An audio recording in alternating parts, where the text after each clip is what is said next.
Rams house. Welcome into a brand new episode of the Rams Report by Chad Sports. And Combine Week is rolling right along, my friends. Yesterday, we talked about some of the Combine meetings that the Rams had with the defensive players that went through. Not all of them had gone yesterday, but we got through our edges, our defensive linemen, our corners. We got all of those meetings, plus a linebacker as well. 3 meetings for the Rams from that group of players that we broke down in yesterday's episode. One more time, if you missed it, we will run through their names. Josiah, Trotter, Reuben, Bain, Jr., Mansour, Delane. Those were the 3, and the 2 are extremely notable.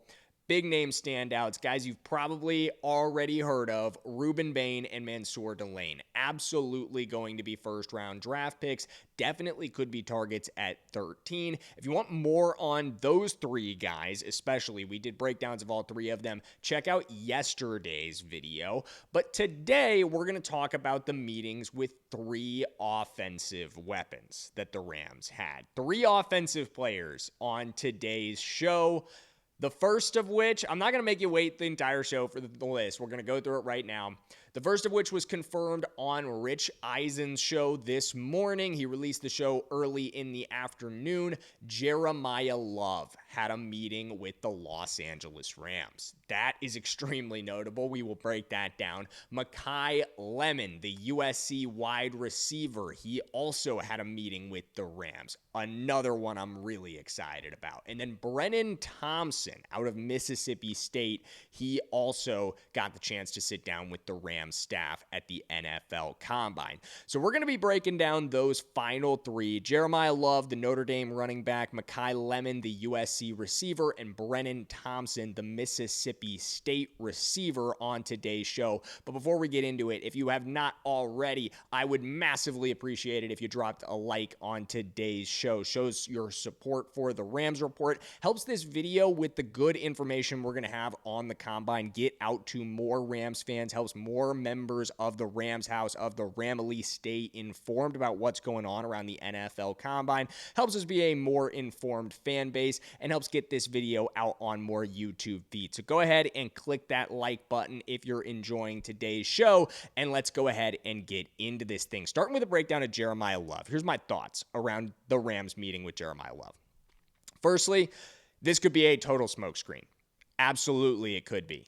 That's, I think, the initial gut check reaction that I have when I hear the Los Angeles Rams sat down with Jermiyah Love. I go, okay, that's probably to mislead teams into thinking that they want to trade up in the draft in general, that they're targeting guys who likely won't be on the board at 13, trying to put some feelers out on that, trying to get teams to think maybe they're going in a different direction, or maybe they want to gauge what an offer to do that might look like. The other thing that they could potentially be doing here is quietly putting out feelers on a Kyren Williams trade. I know. I don't want that either, to be completely honest with you guys. I do not want to see Kyren Williams get traded off this roster. He's one of my favorite Rams, but the cap savings are absolutely interesting there.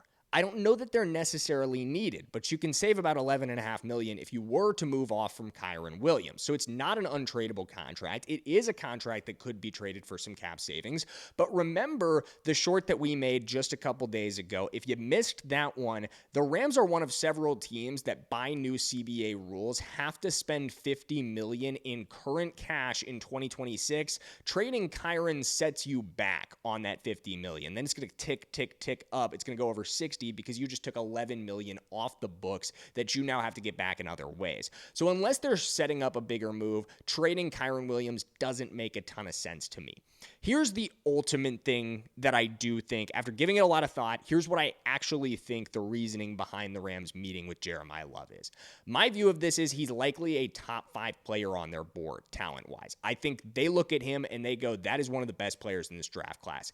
If he's there at 13, we will take him because of the talent alone. Because as a philosophy, we've seen this Rams team draft not for need, but consistently at times just draft who they view as the best player available.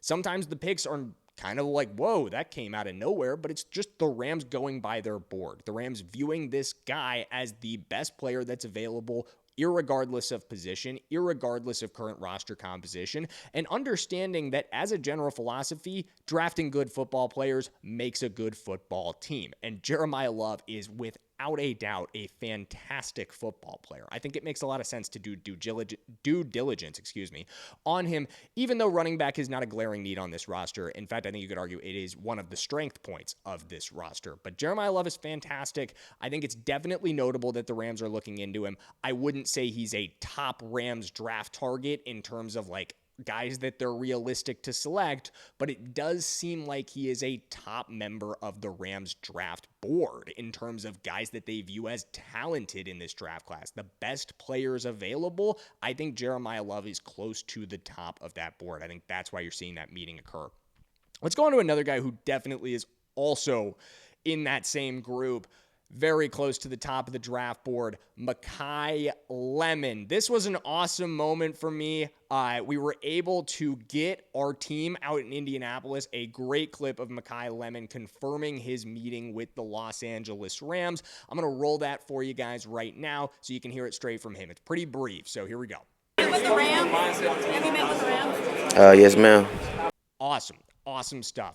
And he had a couple other clips as well that you'll see out on socials, especially if you follow me on Twitter, where he didn't necessarily talk about the Rams directly, but tangential mentions of the Rams, kind of. He was asked to list his top 3 receivers. Puka doesn't come up. You can check out that clip on my Twitter, which will be in the comments. So if you want to follow me on Twitter for more up-to-date updates, or up-to-the-minute updates, on the NFL Combine, then do so in the comments.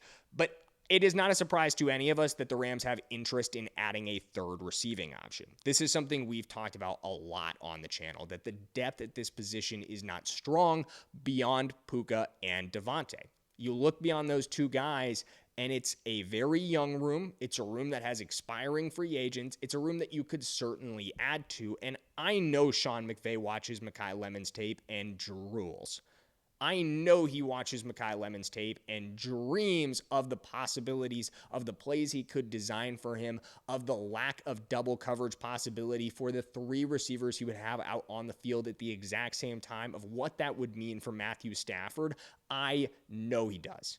I know that there's a number of offensive coordinators out there that do, because this guy's talent is for real. It will translate to the NFL level. You're going to be hearing the name Makai Lemon on Sundays for a long time. Trust me on that one. And because of that, though, there's a lot of teams that have interest in him. It was very clear. I was hearing from my guys that were out in Indianapolis, my buddies out there, that's one of the number one takeaways. Hey, Makai Lemon is really, really fascinating to teams out here. Teams did a ton of research on Makai Lemon, a lot of meetings with Makai Lemon. I think he's going to test really well tomorrow. We're filming this on Friday night. He'll test on Saturday. So it'll be very interesting to see what the results are. I'll definitely have a short out on that where we break down how he and several other Rams draft targets tested. So make sure you check that out. But again, we knew Makai Lemon was going to be a Rams draft target. That's something we've been talking about for a while on this channel. So if you're just now tuning in, make sure you subscribe, because we're on lock with it. But again, I don't know if that's even, like, I'm not going to pat myself on the back over that. Like, that is a major Rams draft target. Everybody knew Makai Lemon was going to be of interest to them, and he absolutely turns out to be. Lastly, this guy was a little more sneaky. Brennan Thompson from Mississippi State via Oklahoma Boomer Sooner. He transferred out after the 2024 season over to Mississippi State, where he played in 2025. I haven't dove into his tape from 2025 yet. I'm going to be completely honest with you guys. He's not somebody that, outside of the Oklahoma stuff, which I did see because I'm a very big Oklahoma fan, he had some nice moments there, but was never a primary threat in that offense, primary receiver in that offense. He did go off this year. Just looking at the numbers, 57 receptions for 1,054 yards and 6 touchdowns. But the reason why at the end of the day, he is kind of a day 2 draft pick rather than with day 1 numbers. Like, you look at those numbers at the SEC level, you're like, wow, that's a round 1 receiver right there. But he's 5'9", and I believe 170 pounds. So not somebody who's likely to go on day 1. That's a frame that has a tough track record at the NFL level. 2-2 at will. But, you know, we don't have any familiarity with that as Rams fans. But again, Brennan, not someone whose 2025 tape I've done a very deep dive on. Oh, shout out to Draft and Rise for the confirmation of this. He had the tweet to confirm the report. I want to credit that report there. But again, not somebody I've done a deep dive on yet, but somebody we will absolutely be breaking the tape down on. Someone I will get into that on, and we'll talk about him more on the channel because it's clear he's of interest to the Rams. And again, I think that feeds into that. A third receiving option, maybe a fourth or fifth receiving option, guys who you can develop over a number of years, is very much of interest to the Rams. They know that this room needs more depth. They know that this room needs support and help. But that's going to do it for today's episode of the Rams Report by Chat Sports. I really appreciate you guys tuning in. We will have more combine news on socials and maybe another video tomorrow, depending on how things go in the testing phase and what we hear from the offensive linemen in terms of their meetings. But as always, take care, guys, and as always, let's go Rams.